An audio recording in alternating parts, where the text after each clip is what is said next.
This is the Quest 3 and this is the Quest 2, and if you smash them together, you get the Quest 3S. This is the first official image of the Quest 3S. It was apparently found in the MetaQuest Link PC application, obviously in prep for the launch of the Quest 3S. Not only that, a Chinese accessory manufacturer, for whatever reason, launched images of the Quest 3S using their accessories. I'm not sure how that happens, but these images here give us another look at the Quest 3S from several different angles using the accessories that this company sells. So we've got a pretty darn good idea of what the Quest 3S looks like. And then back in May, Luna put a post out with all of the rumored specs of the Quest 3S. So pretty much the only thing we don't know now, it seems, is the actual price, which I estimate between $299 and $399, hopefully closer to the lower end. The device is supposedly supposed to be announced at Connect and then probably launching in October like the last few headsets that have been announced in the end of September, with pre-orders opening at Connect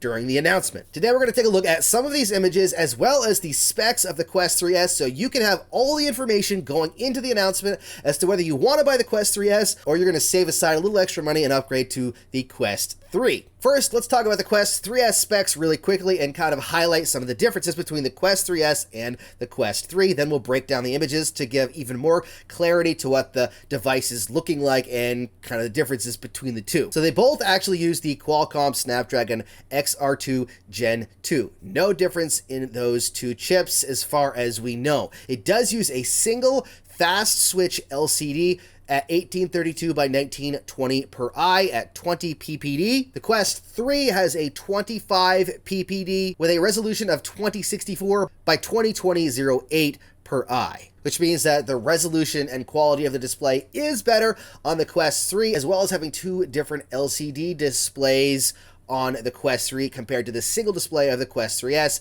much similar to the Quest 2 as far as the display and the resolution goes. Refresh rate, pretty much the same, 90, 120 hertz refresh rate. Fresnel lenses, which is a big difference. The pancake lenses from the Quest Pro and then the Quest 3, which are even better, are, in my opinion, better lenses. It makes the actual hardware smaller. It makes the lens stack thinner so that the device can sit closer to your face. The Quest 3S is not going to have that. It's going to have the same lenses or something similar to the Quest 2, so it's going to have a similar size and weight to the Quest 2. It'll just have the upgraded internal hardware so you can play the better games and have better pass-through, but we'll get to that in just a second. Unlike the Quest 3, which has stepless IPD because of the two LCDs, this is going to supposedly have 3-position IPD, just like the Quest 2 as well. It's also apparently using a Quest 2 style glasses spacer, whereas with the Quest 3, it has the stepped actual spacer built into the facial interface. It does use the same Quest Touch Plus controllers apparently, which in my opinion is great because I really like the new controllers on the Quest 3. Quest 3S should have the same controllers. On the outside, the difference, there's some different cameras and trackers and sensors. You can see the pill style sensors or the way they look on the Quest 3. Quest 3S, you can then see 3 sensors on either side. There's supposed to be 4 IR tracking cameras, 2 downward facing and 2 on the front, as well as 2 4-megapixel RGB pass-through cameras for actual pass-through and 2 IR illuminators for depth sensing, which is different. It doesn't have an actual depth sensor like the Quest 3. It uses IR illuminators to estimate depth, and it's probably not going to be as accurate as the Quest 3, but I know with the way that they make updates, it'll probably be great as well. It does have the same Quest 3 software, so it features things like automated space setup, inside-out body tracking, and multimodal tracking, which is tracking with one hand and then one controller. So specs are very similar in some ways and drastically different in others. It's going to be kind of a mashup, like I said, of the Quest 2 and the Quest 3 into a device that is powerful enough to run the software of the Quest 3, not as upgraded from a display and lenses standpoint, and even the depth sensor of the Quest 3. Depending on the price, I think it'll still be a great buy, especially if it's only $299, which my fingers are crossed that it is.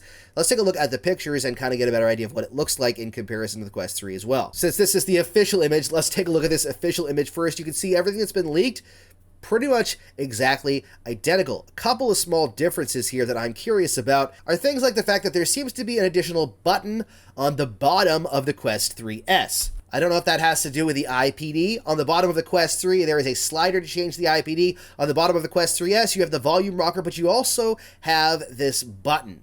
Now, the button very well could maybe unlock the IPDs to switch between different settings. I don't know what it's going to do. Maybe it's a pass-through button. Maybe you'll hit the button and it'll go directly to pass-through like PlayStation VR 2 has. I have no idea. I know they have the tap on the side for the Quest software to turn on pass-through, so I don't think they really need that. But there's also a power button on the same side as the Quest 3, and it looks exactly the same as the Quest 3, so I'm not sure what this button is exactly. It's just one of those things we'll have to wait for them to tell us what it is, I guess. For what we can tell in the images, it does use the same style strap as the Quest 3, so I imagine the Quest 3 accessories are going to work as well. It has the USB-C charging port inside of the actual head strap.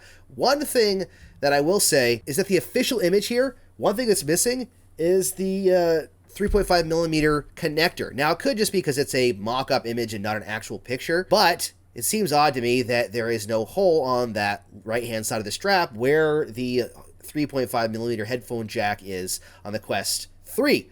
Is it possible it won't have a headphone jack? I hope not. That would kind of be awful because a lot of people use that headphone jack. So I'd imagine this is just a mock-up that doesn't have it. I would think that was the case and not that we're not getting a jack on there for headphones. But if they're really trying to save money, who knows? This is the best image of the inside of the lenses that we've seen, and you can tell they are definitely the same lenses as the Quest 2. They stick out just as far, and they probably have the same stepped adjustment in and out. And you can see the dots on the bottom of the device along with the other two buttons. Again, those dots, I imagine, are the microphone. Well, there you have it. That's pretty much everything we know and you need to know about the Quest 3S, except for the price. It's as powerful as the Quest 3 from a software standpoint, so it'll run your Batman game, it'll run Alien, and that might actually be coming to Quest 2, I can't remember. All the Quest 3 exclusives, it'll run anyways, and it'll have pass-through with color cameras, and it'll do all the mixed reality stuff. The biggest difference is the fact that it is bulkier. So it's essentially a Quest 3 mixed with, where's my Quest 2? A Quest 2. So it's like the size of this. So you can see the size difference. There's the two devices together. Let me hold them a little bit easier here. There we go. See the difference? It's essentially this with the power of this. So it's not going to be as thin and light as this, but it will be more powerful than this. Maybe they've found a way to change some of the body so it's not as heavy or something. I don't know. But it's supposed to cost less because it's got different parts in it, more like the Quest 2. Anyways, that is what we know. Hopefully this is something that will help you make your decision as Connect gets closer at the end of this month. I think it's the 25th and the 26th. Unfortunately, I will not be there this year. I'll be watching alongside you and getting excited with the live stream. So let me know down below what you think of the Quest 3S, what your thoughts are now that we have some official images and it's not just conjecture or leaks, which happens all the time anyways, so we kind of knew already. But the fact that it's an official image just means that it's exactly what it looks like. It's just a kind of a confirmation, and the specs, I assume, are probably right, because the last few leaks of specs for different headsets have been right as well. Maybe we'll get some surprises. Let me know what you think down in the comments. Thank you so much for watching, and as always, happy questing.